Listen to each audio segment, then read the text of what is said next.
Types of things. You've had an amazing success story with Bridgewater. You started the company in your kitchen, I believe. 40 years ago, you built it into the most successful hedge fund in the world. When you started, how did you learn to invest? And how did your investment strategy change over time?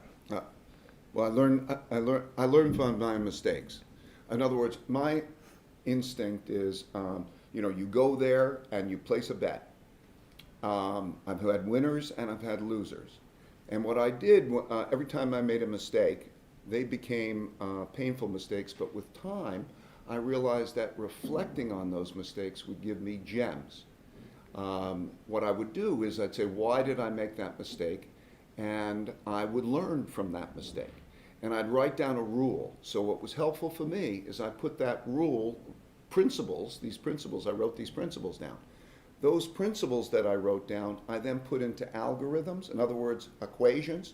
And what I learned by being able to do that is if I took my decision criteria, those principles, and then I tested them back through time, I gained a perspective that was fantastic. I could test them in back 100 years. I could test them in different countries, and I would learn how those rules worked.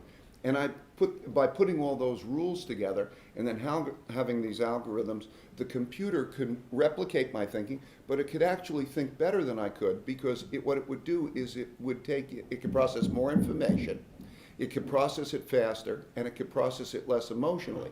So it was like having a GPS that was next to me while I was also making my decisions, like you're driving in a car and you have both operating. And to have that next to me was, invaluable. It would learn, I would learn, and together we built that.